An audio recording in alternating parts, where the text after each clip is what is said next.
Olá, amada igreja, estamos mais uma vez reunidos online, estamos como o corpo de Cristo, não nos reunindo fisicamente, respeitando as orientações de distanciamento social, mas queremos realmente transmitir uma palavra para vocês nessa noite. E a palavra que Deus tem colocado no coração da pastora Miriam, eu creio que vai realmente tocar o seu coração também. Vamos estar orando para que Deus esteja realmente no controle, o Espírito Santo esteja nos abençoando neste momento. Amado Deus e eterno Pai, nós colocamos a Tua presença agora, Senhor, consagramos a Ti este momento, esta palavra, agradecemos que o Senhor já tem colocado no coração da Miriam, Senhor, essa palavra maravilhosa, que agora ela também possa tocar no coração de cada um dos que estão ouvindo, em especial a igreja Ágape, Senhor, reunida em suas casas. Tua graça, teu favor, em nome de Jesus. Amém. Amém. Deus abençoe você. Boa noite, amados. Espero que todos estejam bem e respeitando o isolamento decretado pelo nosso governo. Acredito que seja fundamental esse cuidado e devemos observá-lo. Alguns anos atrás falei sobre a reconstrução do altar e hoje sinto que devo falar sobre isso novamente. O título que dei para essa mensagem é: um altar é reconstruído para o culto ao Deus de Israel. Antes de começar, eu gostaria de fazer uma pergunta. Como está o altar de Deus em sua vida? Para contar essa história, vou falar como se eu tivesse participado dela, pois ela faz parte viva dentro de mim e falou o meu coração de uma forma muito especial. Espero que fale com você também. Essa história aconteceu há mais ou menos 2.500 anos atrás. E por mais que eu me esforce, não consigo descrevê-la sem me ver participando dela. E gostaria que você se imaginasse dentro dela e acompanhasse a história comigo. Eu tenho 65 anos, me chamo Miriam. Meu nome foi escolhido por meu pai porque ele admirava Moisés e sua irmã Miriam. Faço parte de um povo escolhido por Deus para ser seu povo, assim como você. Nós temos uma história de muitas gerações. Muitos de nós nascemos no exílio, e o que eu vou relatar faz parte da nossa história e conhecemos porque nossos antepassados nos contaram. Fomos exilados há 70 anos atrás por causa do pecado do nosso povo. Nossos pais, embora muitas vezes avisados pelos profetas, homens usados por Deus para nos alertar, não deram ouvidos ao clamor de Isaías e Jeremias, e Deus, em sua fidelidade, cumpriu o que havia prometido. Assim, nosso povo foi levado cativo para a Babilônia, por meio do rei Nabucodonosor. Nossos pais nos contaram das falhas que cometeram, choraram com grande saudade da terra recebida de Deus por herança, conforme ele, o grande eu sou, havia prometido a Abraão. Quantas vezes vi lágrimas nos olhos das pessoas mais velhas e lamentos. As músicas que eles tentavam cantar pareciam tão tristes, embora a letra fosse de louvor. Eles nos contaram tudo o que Deus de Abraão, Isaque e Jacó fez no passado. Contaram-nos da libertação do povo da escravidão do Egito. História essa que eu sei muito bem, pois sempre que era contada em nossa família, fazia-se alusão ao meu nome. Contaram-nos da beleza do templo de Salomão, contaram-nos da alegria das festas, dos sacrifícios e de tantas outras coisas que Deus fazia entre eles. Contaram-nos de como o templo, o altar, a cidade e os muros da cidade foram destruídos e como eles se sentiram. O mais engraçado é que, embora não tivéssemos conhecido nada daquilo, em nosso coração começou a brotar um sentimento estranho. Era como se sentíssemos falta de alguma coisa.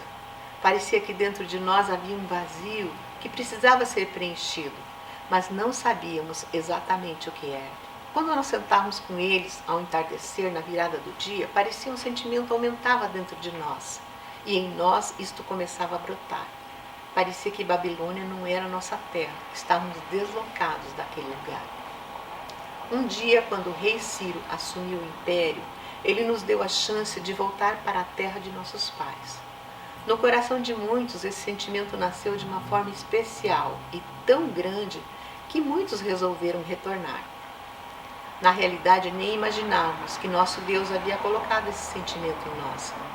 Ele, de alguma forma que não sabemos descrever, nos tocou e deu a nós aquele sentimento.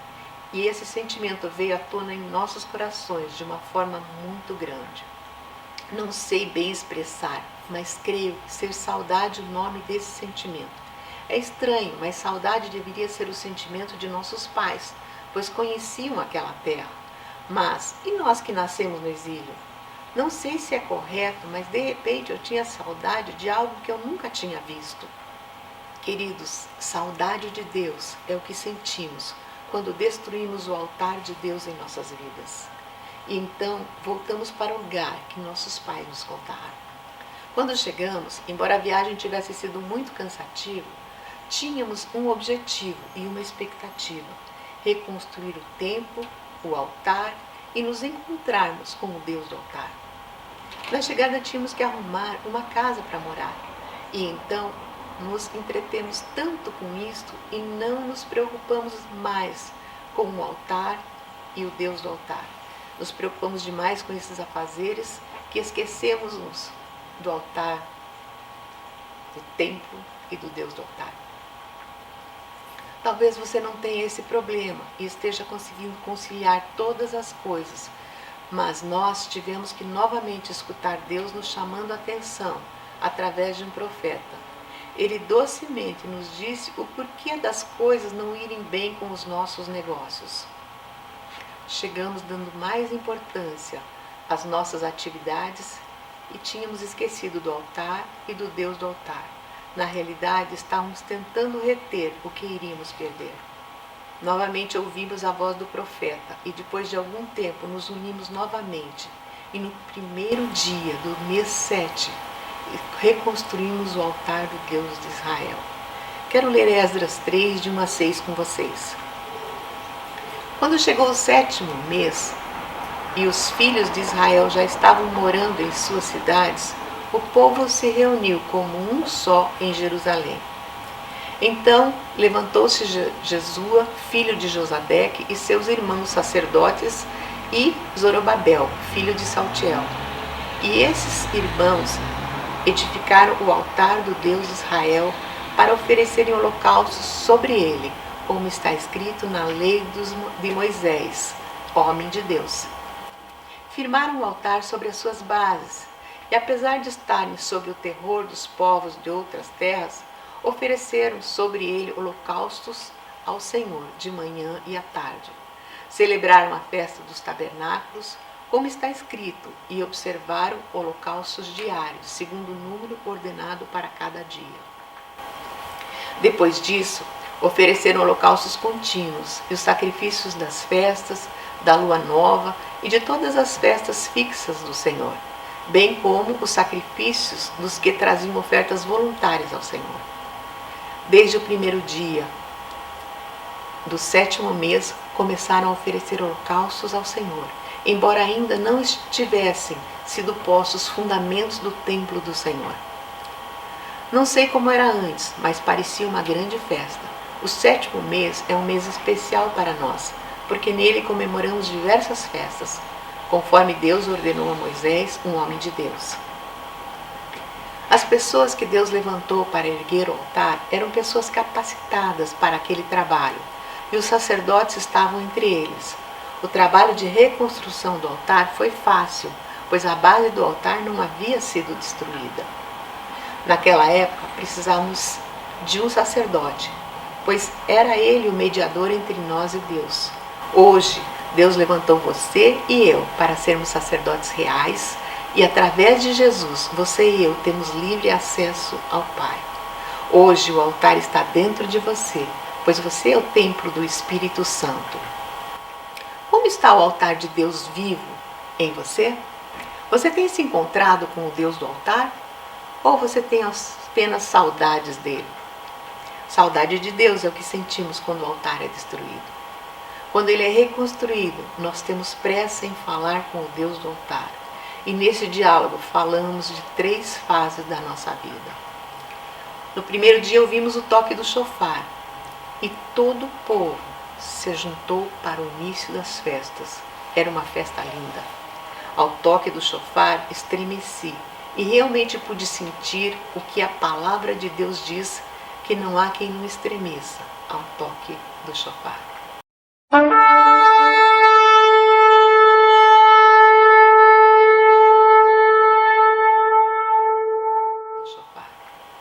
Hoje você pode não sentir esse estremecimento, mas com certeza você sentirá quando ela tocar pela última vez.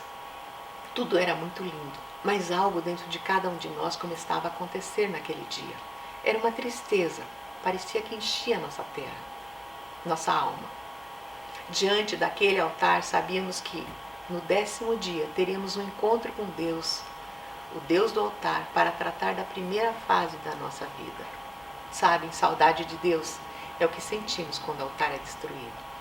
Quando ele é reconstruído, temos pressa em falar com o Deus do altar. E nesse diálogo falamos de 3 fases da nossa vida. E a primeira delas é a respeito do nosso passado. No 10º dia do 7º mês era o dia da expiação, arrependimento.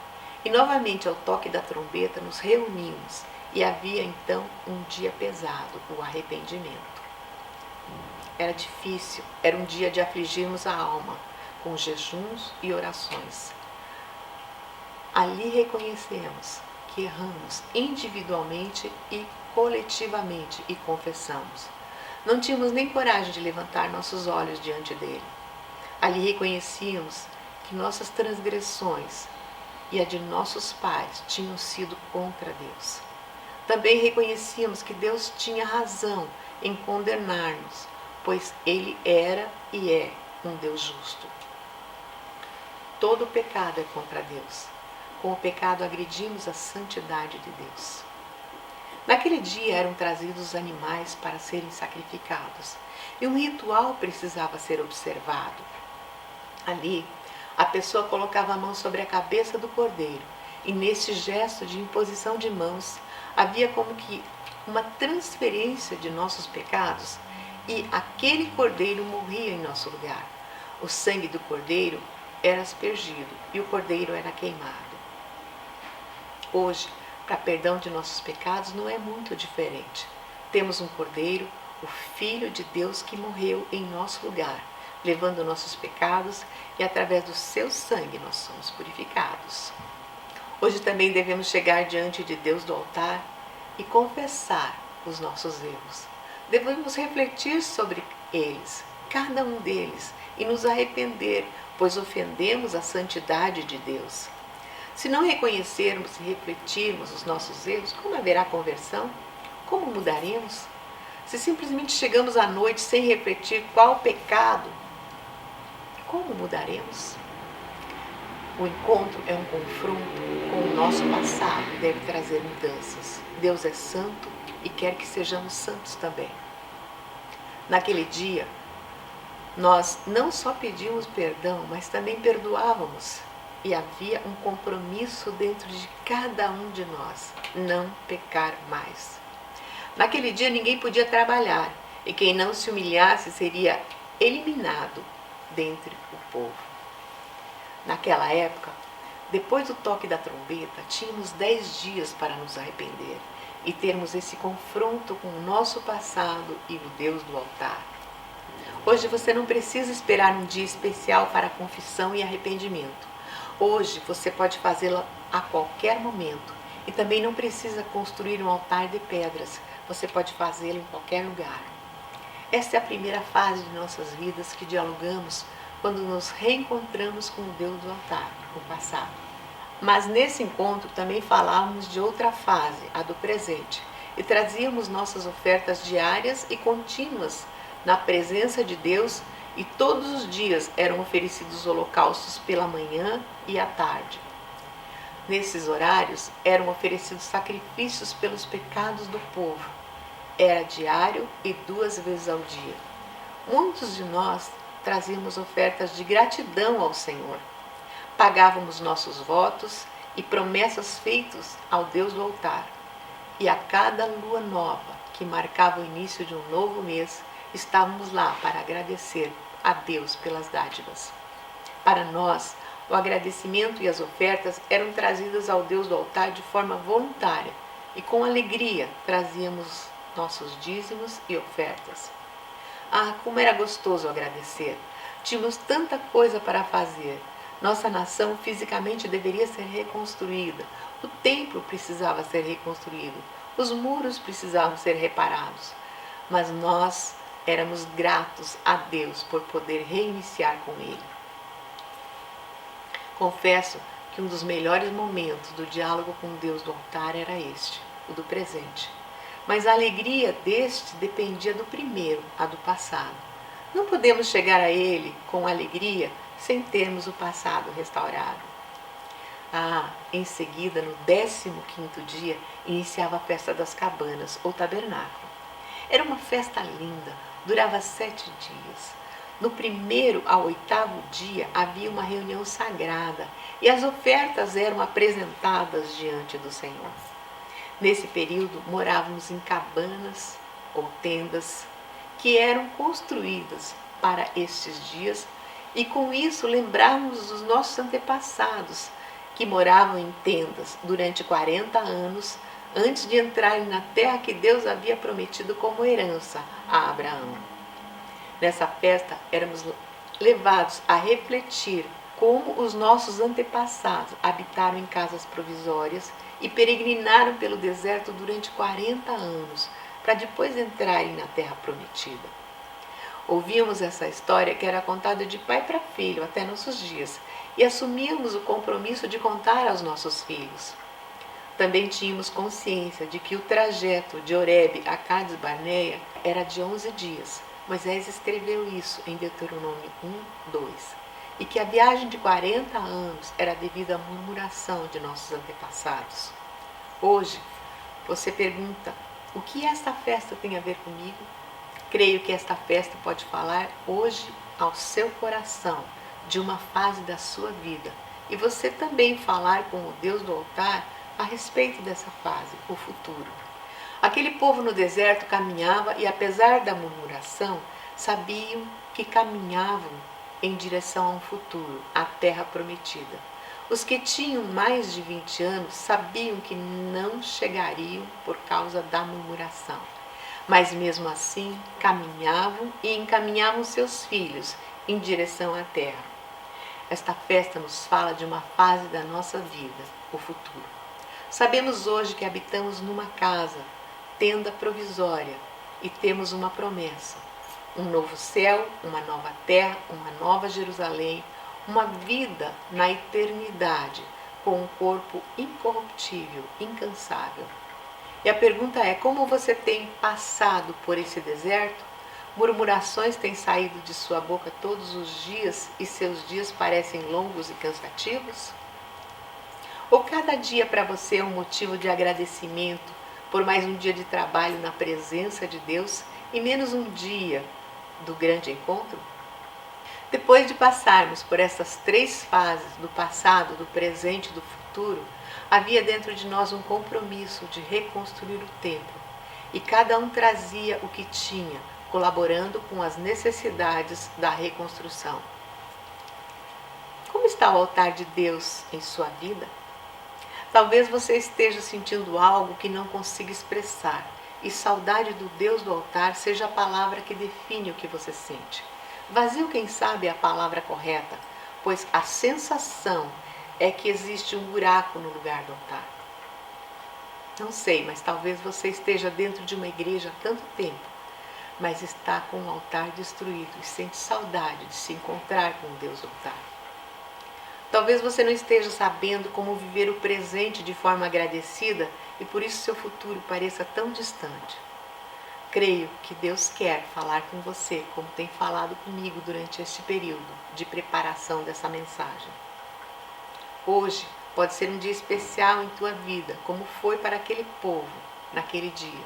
Pode ser para você um dia do encontro com o Deus do altar.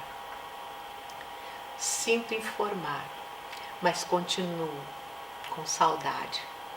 Saudade de algo que eu nunca vi. E caminho nessa direção, e dentro de mim existe outro sentimento, uma expectativa que eu anseio com todo o meu ser. Eu quero ver um rosto que amo desesperadamente e nunca vi. Quero ver meu Salvador. Eu quero te ver, Jesus.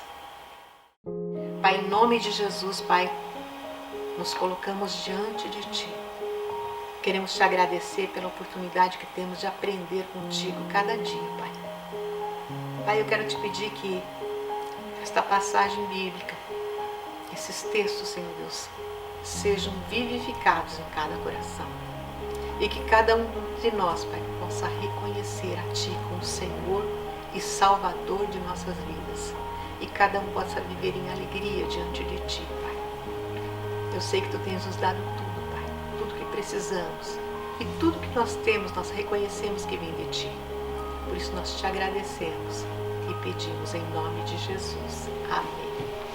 Agradecemos a Deus por essa palavra e eu creio que se você ouviu a mensagem, assistiu a mensagem da semana passada, você vai ver a conexão da mensagem de hoje com aquela. Que Deus te abençoe poderosamente, possa refletir sobre a sua situação, sobre o seu altar, a sua reverência para com esse Deus. E que o Senhor te abençoe, te guarde, que o Senhor faça resplandecer o seu rosto sobre ti e tenha misericórdia de ti. Que o Senhor sobre ti levante o seu rosto e te dê a paz, em nome de Jesus. Amém. Vão na paz.